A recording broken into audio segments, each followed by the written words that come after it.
Cigarette, गुटखा, पान मसाला और शराब बेचने वाली कंपनियां लोगों की सांसें घोट के उनके शरीर को बंजर बना रही हैं। ये बॉलीवुड एक्टर्स केवल पैसों पे बिकने वाले लोग हैं। ये पैसे के लिए किसी भी तरह के विज्ञापन करने के लिए तैयार।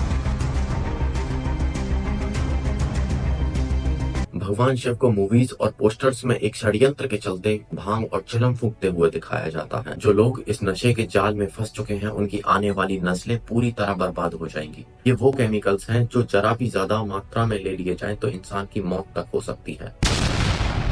भारतीय संतों की छवि को इतना धूमिल किया गया है कि जिन संतों का मार्गदर्शन पाके स्वामी विवेकानंद जैसे लोग पैदा, आज के इस वेस्टर्न इन्फ्लुएंस्ड भारत में संतों की छवि को काली स्याही से रंग दिया गया है। जिन महान संतों को वेद ग्रंथ और उपनिषदों का मौखिक ज्ञान प्राप्त था, आज कुछ गलियों में घूमने वाले बहरूपियों ने उन महान संतों के चरित्र पे लाखों प्रश्न चिन्ह लगवा दिए हैं। इस देश की पावन भूमि को गंगा, यमुना और सरयू जैसी पावन नदियों ने सींचा है, जहाँ की गुरुकुल शिक्षा ने महान संतों का निर्माण किया है। मैं आज भारत की मिट्टी की उपज के साथ साथ इन नशे के साम्राज्यों की भी पोल खोलने वाला हूँ। हमने ज्ञान के चरम पे जाके दुनिया को दर्पण दिखाया, चाहे वो किसी स्त्री के धोती खींचे जाने पे महाभारत हो या फिर किसी स्त्री के हरण पे रामायण। सबके पीछे इन महान संतों की बड़ी भूमिका रही है। जब जब अधर्म हुआ है, यहाँ के गुरुओं ने धर्म को बचाने के खातिर हथियार उठवा दिए हैं।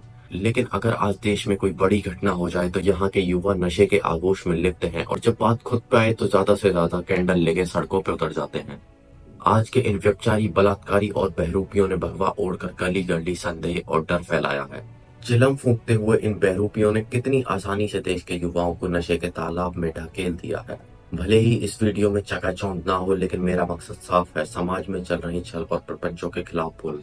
गुलामी के दौर में शुरू हुए नशे के साम्राज्यों ने पूरे देश के युवाओं को अपने आगोश में ले लिया। भगवान शिव को मूवीज और पोस्टर्स में एक षड्यंत्र के चलते भांग और चिलम फूंकते हुए दिखाया जाता है।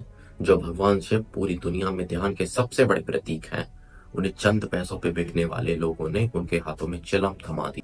गंदी मानसिकता के लोगों ने अखंड ब्रह्मांडों के मालिक भगवान शिव का नीलकंठ पे चढ़ के पिया एक बाल्टी भांग भोला न्यू मटके जैसे भद्दे गीत लिखे हैं।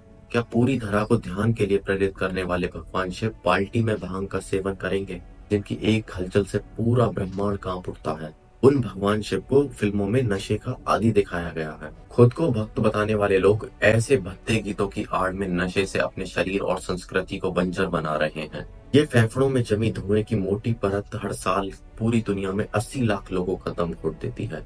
नशा पृथ्वी पर मौजूद चीजों में सबसे खतरनाक। नशा एक मीठे जहर की तरह काम करता है। नशे के आगोश में एक इंसान सबसे ज्यादा क्राइम करता है।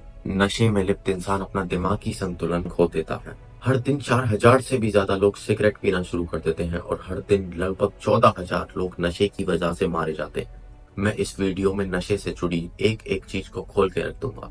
बस आपका काम इतना है कि वीडियो को ज्यादा से ज्यादा शेयर करें और चैनल को अभी सब्सक्राइब कर लें। तंबाकू जीनस निकोटियाना की पत्तियों से मिलता है। आर्कियोलॉजिकल स्टडीज में पता चला है कि सेंट्रल अमेरिका के लोग करीब 1st सेंचुरी BC के दौरान तंबाकू की पत्तियों का इस्तेमाल रिलीजियस एक्टिविटीज में स्मोकिंग के दौरान करते थे। बाद में माया कम्युनिटी के माइग्रेशन के साथ ये मिसिसिपी वैली में फैलने लगा। 470 से 630 AD के बीच नेटिव ट्राइब ने इसको अपना हिस्सा बना लिया। जब कोलंबस अमेरिका की यात्रा पे निकला, तब तक अमेरिका के लोग तंबाकू का यूज पाइप के अंदर भर के करने लगे थे। फिर पोर्तुगीज और स्पेनिश सेलर्स के साथ साथ तंबाकू पूरी दुनिया में फैलने लगा। आयुर्वेद में तंबाकू का वर्णन औषधि के रूप में है। एंशियंट टाइम में लोग तंबाकू का इस्तेमाल मूल रूप से दवाई की तरह करते थे। ये दांतों के दर्द, इंसेक्ट बाइट्स और कई तरह के चोट को ठीक करने के लिए इस्तेमाल होता था। भारत में पहली बार पुर्तगालियों के साथ तंबाकू नशे के रूप में आया। आंध्र प्रदेश और गुजरात में सबसे पहले तंबाकू की खेती होनी शुरू हुई। धीरे धीरे तंबाकू सरकार की आमदनियों का एक बड़ा हिस्सा बन गया। ब्रिटिश सरकार ने तंबाकू की खेती को बढ़ावा दिया। एक समय पे ये अफवाह फैला दी गई कि तंबाकू से कई तरह की बीमारियों का इलाज किया जा सकता है और तंबाकू सेहत के लिए फायदेमंद है। उसके बाद तो तंबाकू की बिक्री और भी ज्यादा बढ़ गई। लोग तंबाकू को हुक्के और सिगरेट्स में भर के इस्तेमाल करने लगे। समाचारों और अखबारों में भी तंबाकू के विज्ञापन आने लगे। अमेरिका में अमेरिकन तंबाकू कंपनी धड़ल्ले से सिगरेट बना रही थी। बहुत तेजी से सिगरेट पूरी दुनिया में फेमस होने लगी। अमेरिकन तंबाकू कंपनी जिस भी देश में अपना व्यापार करती, उसी देश का नाम अपनी कंपनी के आगे लगा लेती, जिससे कि वहाँ के लोगों को वह कंपनी स्वदेशी कंपनी लगे। जैसे भारत में अमेरिकन तंबाकू कंपनी का जो असली नाम है वो है इंडियन तंबाकू कंपनी। नशे के विज्ञापनों के लिए बड़े बड़े क्रिकेटर्स और फेमस सेलिब्रिटीज को प्रचार के लिए खरीद लिया जाता था। जिन लोगों को हम अपनी इंस्पिरेशन मानते हैं, ये सब हमारे साथ गद्दारी करके इन विदेशी कंपनियों के साथ हाथ मिलाकर यही लोग देश के युवाओं को नशे का आदी बना देते हैं। ये बॉलीवुड एक्टर्स केवल पैसों पे बिकने वाले लोग हैं। ये पैसे के लिए किसी भी तरह के विज्ञापन करने के लिए तैयार हैं। इन सो कॉल्ड सेलिब्रिटीज को हमारी स्वास्थ्य और हमसे कोई भी हमदर्दी नहीं है। बाजार में नशे के विज्ञापनों ने लोगों के सबकॉन्शियस माइंड पे कब्जा कर लिया है। मूवीज में विलन और बड़े बड़े हीरोज को सिगरेट पीते हुए दिखाया जाता है। दुनिया भर में ध्यान और ज्ञान का केंद्र माने जाने वाले भारत के लोग आज धुएं की घुटन में जी रहे हैं।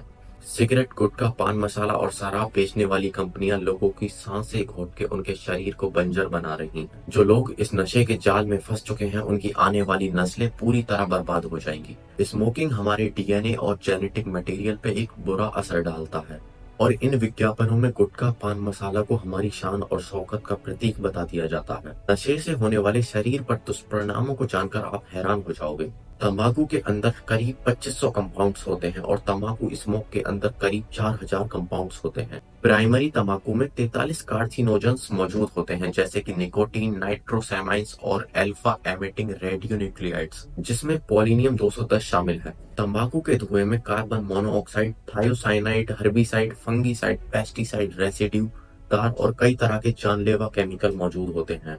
ये वो केमिकल्स हैं जो जरा भी ज्यादा मात्रा में ले लिए जाएं तो इंसान की मौत तक हो सकती है। और ये सब केमिकल्स स्मोकिंग के साथ हमारी बॉडी के अंदर चले जाते हैं और हमारी बॉडी की फंक्शनिंग को खराब कर देते हैं। हमारी बॉडी में प्रॉपर फंक्शनिंग के लिए ज्यादा ऑक्सीजन की जरूरत होती है और हमारे लंग्स एयर को इनहेल करके उसमें से ऑक्सीजन को लेकर बाकी गैसेस को बाहर छोड़ देते हैं। ब्लड हमारी बॉडी में ट्रांसपोर्टेशन का काम करता है और ब्लड में मौजूद रेड ब्लड सेल्स के अंदर एक प्रोटीन होता है जिसे हम हीमोग्लोबिन बोलते हैं। इसके साथ ऑक्सीजन अटैच होकर हमारी पूरी बॉडी में फैल जाती है। जब हम सिगरेट पीते हैं तो हम सिगरेट के साथ साथ उन 4000 खतरनाक केमिकल्स को भी इनहेल कर लेते हैं और ऑक्सीजन की तरह सिगरेट में मौजूद कार्बन मोनोऑक्साइड और निकोटीन भी हमारी विंड पाइप से ब्रोंकाई और ब्रोंकाई से ब्रोंक्यूल्स और ब्रोंक्यूल्स से एल्वुलाई में चले जाते हैं। अब कार्बन मोनोऑक्साइड और निकोटीन हीमोग्लोबिन से अटैच हो जाते हैं और ब्लड के साथ साथ पूरी बॉडी में फैल जाते हैं। सिगरेट पीते ही 10 सेकंड के अंदर अंदर निकोटीन हमारे माइंड तक पहुंच जाता है। निकोटीन दुनिया का सबसे एडिक्टिव केमिकल्स में से एक है। निकोटीन ब्रेन में पहुंचकर हमारी बॉडी के अंदर हैप्पी हार्मोन्स रिलीज करता है, जैसे कि डोपामिन, एड्रेनलिन, सेरोटोनिन। ये हार्मोन हमारी हार्ट बीट को तेज करके हमें अच्छा और स्ट्रेस फ्री फील कराते हैं और इन्हीं की वजह से हमें कुछ देर तक अच्छा लगता है। लेकिन ये निकोटीन केवल हमारी बॉडी में 2 घंटे तक ही रुकता है और 2 घंटे के बाद ये धीरे धीरे हमारी बॉडी से निकलना शुरू होता है। और जब हमारी बॉडी में निकोटीन का असर खत्म हो जाता है तो हमें फिर से तलब उठती है सिगरेट पीने की। और जो लोग एक के बाद एक करके सिगरेट पीते चले जाते हैं, उन्हें हम चेन स्मोकर बोलते हैं। लेकिन ज्यादा स्मोकिंग करने से तंबाकू में मौजूद तार और हाइड्रोजन साइनाइड हमारी लंग्स में मौजूद सीलिया को डैमेज कर देते हैं और सीलिया हमारी बॉडी से हार्मफुल जर्म्स और डस्ट को बाहर फेंकता है और फिर ये सारे केमिकल्स ब्लड वेसल्स को ब्लॉक कर देते हैं और लास्ट में ज्यादा स्मोकिंग की वजह से cancer, heart attack, stroke, lung cancer, diabetes और chronic obstructive pulmonary disease COPD और लास्ट में इंसान की डेथ तक हो जाती है। मेरा सभी से अनुरोध है कि इस नशे की गंदी आदत को छोड़ें और अपनी संस्कृति में वापस लौटें। अगर वीडियो पसंद आई हो तो वीडियो को अपने दोस्तों तक जरूर शेयर करें और चैनल को सब्सक्राइब करना ना भूलें।